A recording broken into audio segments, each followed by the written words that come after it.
Hi, welcome to the show. My name's Jesse Goldberg. And I'm Brian Cumming. And our special guest today is Ken Scott, who worked with everybody. I mean, almost, this guy's a like you work with like zillion legends. Yep. Right? I mean, the Beatles and David Bowie and Elton John, America, Jeff Beck, many, and on and on. Yeah, it's like ridiculous. I mean, I feel like, you know, what I haven't done anything in my life. But you are aware of the Beatles enough to ask some questions now that you're in the presence of the guy. I'm a very big Beatles fan.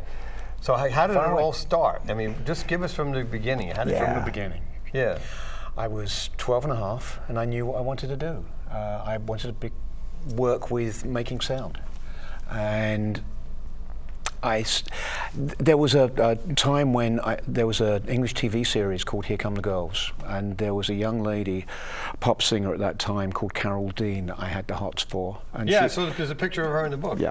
Okay. Well, she happened. The book, by the way, is Abbey Road to Ziggy Stardust. The book is called From Abbey Road to Ziggy Stardust. No, just Abbey Road. To Ziggy Abbey Road to Ziggy Stardust. What's the NW8 mean? They're the zip codes, if you like. The NW8 is for Abbey Road, and W1 is where the cover of Ziggy was photographed. So back to Carol, who I had the hots for. She was on this Here Come the Girls one day, and she was singing to a mic, and slowly but surely they pan up to this huge window, a story above. And I was looking, and you could see this grey sort of desk-like thing. And there she is. You could see this grey desk, and there was a guy sitting behind it, and at that point I wanted to be him. And it turned out eventually that guy became a close friend. His name's Malcolm Addy. He's still engineering in New York now, doing a lot of jazz stuff, I believe. And he became a mentor, he became a friend. But what happened was... That's Carol Dean right there. Yep. Okay. What happened was I got fed up with school when I was 16, taking exams. So one Friday, I get out the phone book, write letters to as many places as I could find that might need someone called a recording engineer. And so it mailed it out on the Saturday, heard from one of them on the Tuesday, had an interview on the Wednesday, got the gig on the Friday, left school that day and started the following Monday. And the place I heard from and was interviewed at was what became Abbey Road Studios. It was the EMI recording studios. Was that the Beatles there at that time? Well, they weren't exactly at that time, but about a month later after I started, they were there, yeah. Really? Yes. So were you a Beatles fan when you started? I was, but I couldn't let them know that. In the interview, there's this very weird thing. When I was being interviewed, there was the assistant manager and another one of the head honchos there. And the interview's going okay, but about halfway through, they ask, who's your favorite band? And at the time, it was the Beatles. But something told me, don't say that. Right. So I said, the Dave Clark Five. And they said, why the Dave Clark Five? And I said, well, I feel the use of a saxophone within the ensemble gives it a much better sound than just the typical two guitars, bass and drums. And that was what they needed to hear. They wanted someone that was interested in the sound as opposed to meeting the stars. So that nailed it for me, and then I was given a huge tour of the studio, and that was it. It was amazing. I have no idea where any of that came from. So what did you do when you first started? I started off in the tape library. Just booking in tapes, making sure tapes got from one studio to the cutting room or editing room, whatever. They put you in there so you could learn how the studio worked, how it ran, who all the people were, and what their jobs were. EMI Studios, right? At the time, it was EMI Recording Studios. But it turned into Abbey Road Studios, right? Yes. Okay. And like within, I think it was a week, maybe 2 weeks of starting there. One day I have a tape in my hands. It's a 1-inch 4-track multi-track tape. And there on it is the Beatles, Can't Buy Me Love, recorded at Pathé Marconi in France. It was the master tape of their next single, and it's just, I'm freaking out. And then 2 weeks later, they're in recording all of the film songs for A Hard Day's Night. I'm walking from number 3 studio and going up to the tape library or whatever, and then coming towards me along the corridor, it's the two Georges. It's George Martin and George Harrison. And I wanted to scream like all of the girls outside, but luckily I bit my tongue and didn't. But it would have been rather embarrassing later on. So you were like 16 at the time? Yes, I was. Wow. Yep. So amazing life, amazing bloody life. So what happened? How did you learn all this stuff? I mean, you just learned it on your own, or they teach you? No, it seeped in. Yeah, the way they taught you, I had the opportunity of sitting and watching 7 of the greatest recording engineers in the world at the time, three classical, 4 pop. As a second engineer, you're sitting in there, you're just running the tape machines, and you're watching what they do and seeing the different mics they use. And eventually you get to, when you move up to, if you become an engineer, you get the opportunity to try the mics that they did and gradually sort of pull from all sources and make it your own. So how many years did you work as kind of like a gopher type person? I was never a gopher. Well, not a gopher, you know what I mean? We were above that. Whatever you called yourself. We had a canteen there, so we didn't need a gopher. Okay, how many years did you work as an underling until you got to the point where you were an engineer? I was probably a second engineer for a couple of years. Then what's a second engineer? That's the guy that looks after. At the time, we were called button pushers because all we did was we'd sit at the tape machine and we'd hit play, record, stop, rewind. All we did was push buttons, and we also did all the paperwork for the session. After doing that for 18 months, 2 years. I can't remember exactly how long it was. I then got promoted to what at the time was called cutting, is now called mastering, and that's transferring the audio from the analog tape, the 1/4-inch tape, onto disc. So wait a second. I'll get here in a second. But when you were doing the second engineering, button pushing, yes. Were you in any of the Beatles sessions? I worked with them from side 2 of A Hard Day's Night through Rubber Soul. Through Rubber Soul. So you were there when they recorded all this stuff? A lot of it, not all of it, but a lot of it. What's your biggest memory of that kind of thing, of musical greatness or something like that? Oh, believe me, my greatest memory isn't of anything like that. It's of my cock-ups. It's your what? My cock-ups, my mess-ups. Oh, what did you do? Well, did you see, for instance, John Lennon's record In My Life? There are places I remember.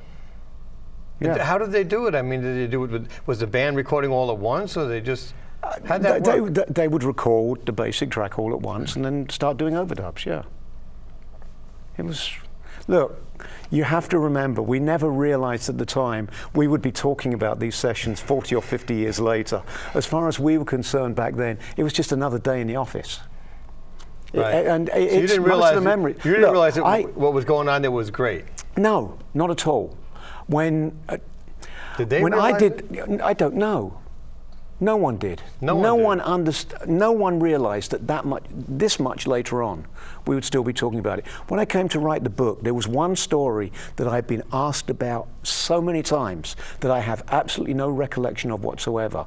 I wanted to try and put that story in the book. So I tried regression therapy, hypnosis, to take me back to see if I could remember it. And that story is Clapton playing the guitar solo on While My Guitar Gently Weeps. I was the engineer on that, and I remember absolutely nothing about it.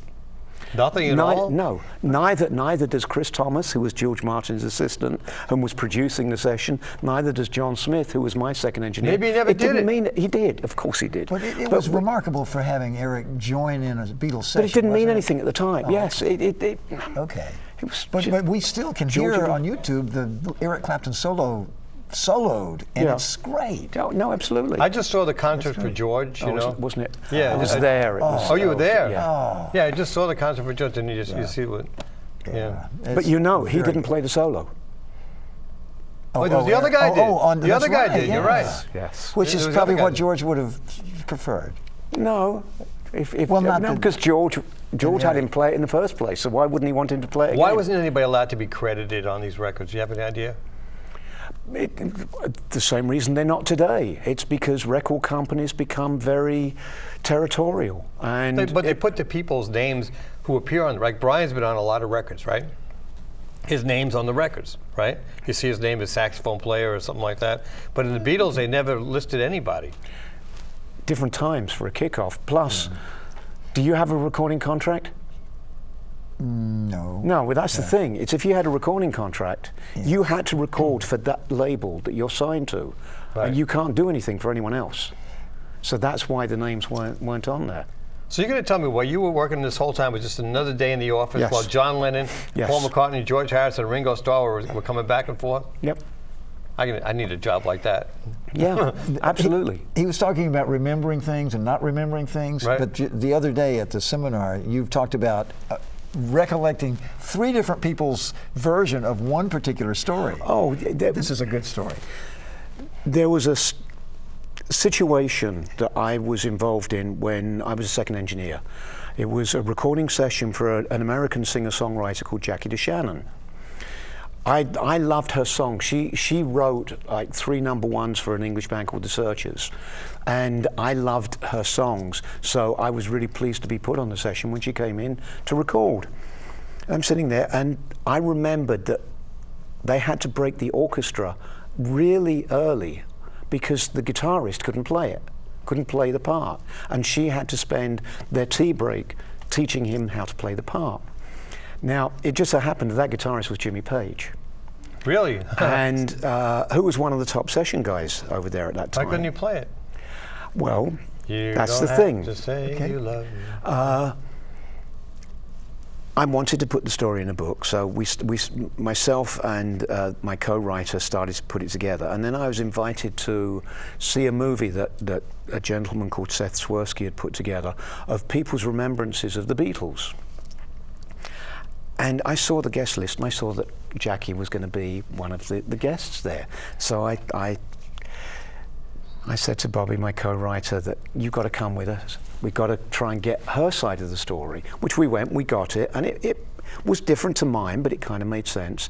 A couple of months later, I was at an awards dinner in England, and Jimmy Page was there. So I got to talk with Jimmy about it, and putting all 3 of our recollections together, it makes absolute perfect sense. And it had nothing to do with he couldn't play the part. What he couldn't get from the music put in front of him, he couldn't get the feel. And so she had to teach him the feel of what was wanted. And that was it. And just getting all 3 of us, putting it together, the perfect story. But Isn't that cool? I love hearing a story with Jimmy Page as a session guitarist.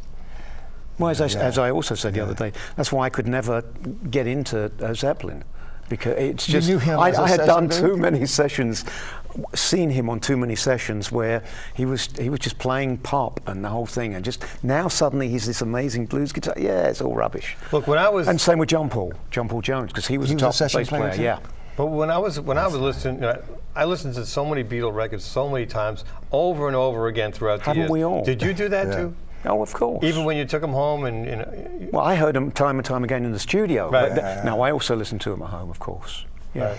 You know, something that we never knew as Americans was that there were British versions. We were hearing the Capitol remixes, and Well, we in Britain didn't know there were American versions. Really? See there? Oh wait, there weren't the remixes, were they? They No, were just, To some extent, they were doctored and were just There was fake the stereo things that were thrown together for America, because we weren't into stereo at that time. all the mixes were mono. Yes, Up that was the until- only, up until the White Album, it was only mono that the Even Beatles Sgt. ever. Pepper. Yeah, the Beatles approved mono. That was it, and the stereos were thrown together. And you'll quite often find there are differences in the stereo to the mono, and that's because no one could remember what they did. Have you heard any of the new remixes, the remasterings? Yes, Is there any? What's your opinion of those? they're good. I mean, compared to the other ones, or I don't know. Compared to what other ones? I don't know. Compared to what are they doing in the remastering? Trying to get the quality up as using modern technology, getting it up as high as possible. To me, it's still not as good as the vinyl in the early days, but there's a warmth there to the vinyl. And Yeah, but they have remastered vinyl now too. yes, that I haven't heard. Well, That I haven't heard. But my belief is that still comes from digital masters. Yes, they transferred that. As high a quality as we've got today, they transferred the original masters over to that form of digital and took it all from there. Let me ask you some personal questions about what you felt about each individual Beatle. Is that on the table? Of Can I ask course. that? Okay. It's in the book, so All right, tell me first about John. He could be everything you've ever heard about him. He could be a sweetheart. He could be a complete arsehole. You just never quite knew what he was going to be at any given minute. What do you think of his talent or his Amazing. Unfortunately, he didn't realise his talent, I don't think. He hated his voice for a kickoff. And look, no, he hasn't got, if you're looking purely at a singing voice, it's not great. But what he put into it and put across with it is amazing. Yeah, just look at Twist and Shout. Oh, yeah, well, Shake it up, baby. How about Paul? He wants to be liked. He wants to be liked. Yeah. I, as I tell in the book, my ideas of Paul changed. He was the one I was closest to for a long time. And then I left Abbey Road and went to another studio called Trident. And I was upstairs. I think I may have been working with Elton on an Elton John record or something.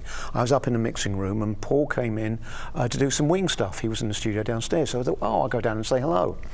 I go down, go into the control room. Hi, Paul, how are you? Fine. That was it. Oh, okay, he's busy. I won't push it. A couple of months later, same thing happens again. I'm upstairs, he's in working with wings. I thought, well, I'll give it one other try. I go down there. Hi, Paul, how are you? Fine. Okay, he doesn't remember me. So that's fine, I understand. There are a lot of people in his life. Went back upstairs and never thought about it again. Now, I then move into production. And I happen to have a very big album in the charts at that time, Ziggy Stardust, with David Bowie. And Paul was in again, only this time, I'm not going to go down and say hello again. I've been burned twice, I'm not going to bother. Only Linda saw me. She comes running up, Ken, how are you? So good to see you, kisses me on the cheek. You've got to come down and see Paul. She takes me down there, Paul's all over me. The only thing that had changed was suddenly I wasn't just an engineer, I was a producer of a hit record, and then he wanted to know me. That's my side of the story. I'm going to go burn all my Paul McCartney records right now. No, because the recordings are great. You don't have to be a nice person to make great recordings. Right. Okay, George. Amazing. He's the only one I was constantly starstruck by, and he's the one I spent the most time with. He was the nicest guy, one of the funniest. A story about George, his humour. They're at Abbey Road. They're mixing Yellow Submarine for the reissue of the movie. They're doing it in surround sound, and they invite Ringo and George to go and hear how it's going. So the two of them go up there. They're in a room upstairs listening to it, and it just so happens that Mel Gibson is downstairs doing the soundtrack to A Patriot, I think it was, and he heard that.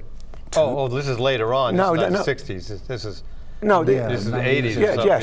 Yes. Yeah. Well, they only had 5.1 surround sound in the sort of starting in the 80s. So, so he heard that there were two Beatles upstairs, and typically it doesn't matter who the star is. If it's a Beatle, they want to meet them. Right. And so he passed the word up. Any chance of my going up to meet them? Word came back down, yeah, we can take you upstairs, you can meet them. Goes up there and he meets Ringo and he shakes his hand. George turns around and he puts his hand out to shake George's hand, and George just looks at him, he said, oh, I thought it was Mel Brooks.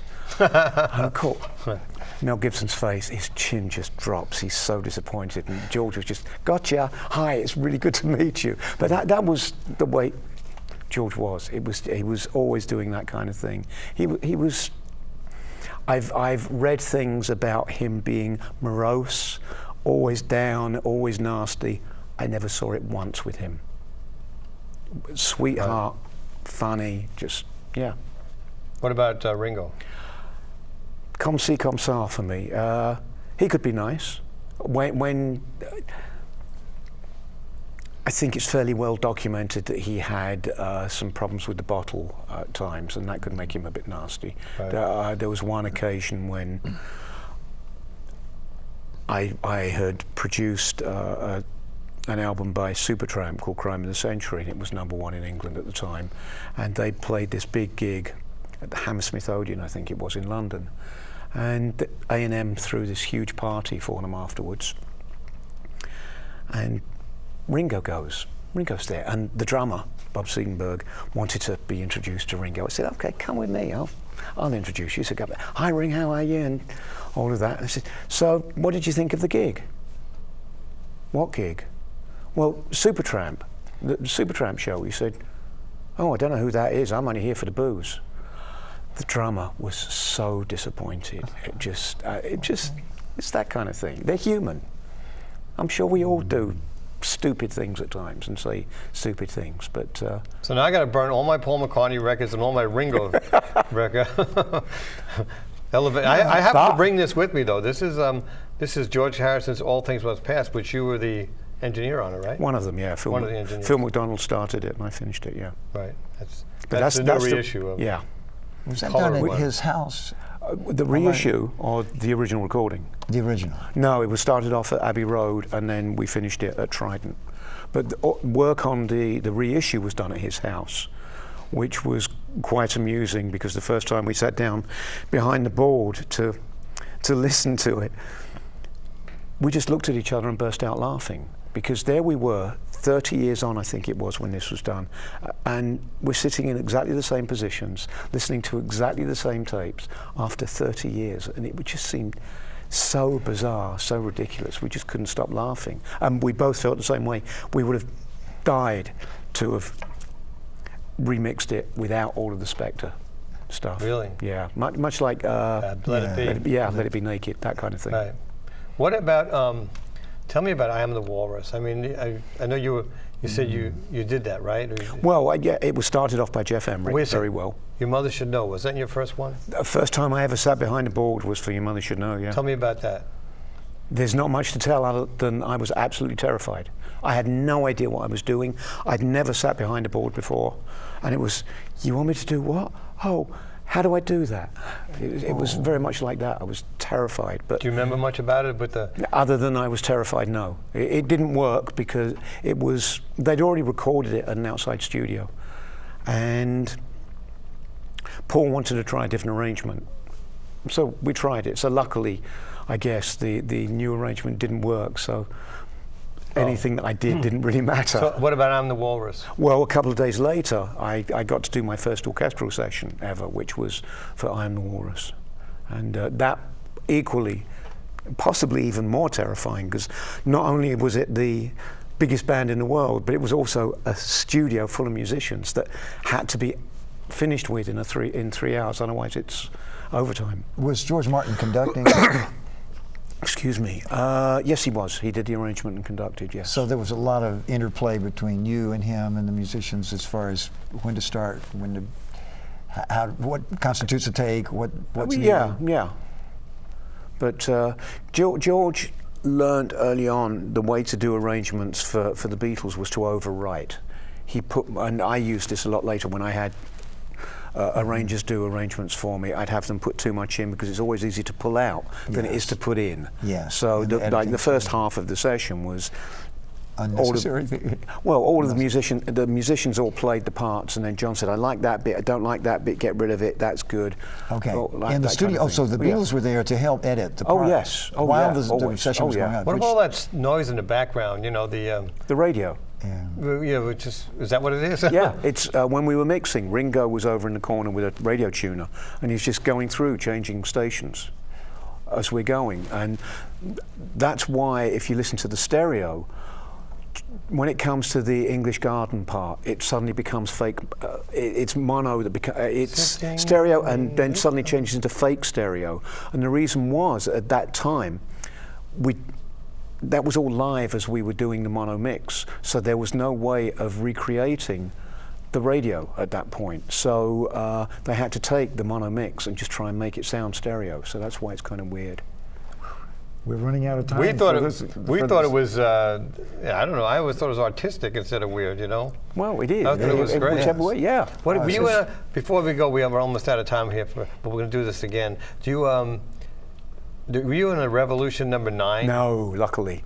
Jeff Emerick got to that, and I'm sure that's one of the reasons. What was that all about? Revolution number 9? I have no idea. No idea. What about that bootleg one, My Mary Jane? Or you ever know that? Oh yeah, what's the new Mary Jane? Yeah, we recorded that. Yeah. So you recorded it, but it never came out? It never went on the album, no. No, there were a few like that, but I think they're all out now.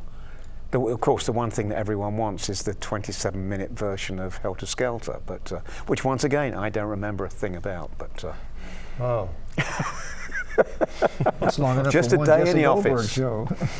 27 minutes. yeah. Well, anyway, we're just about out of time, but we'll have you back, like. In a few minutes? In a few minutes. It'll seem like next week to everybody else. Okay. But everybody else, it's been great. This is fascinating. By the way, I do wash my clothes, so a week later I just decided to wear exactly the same things again.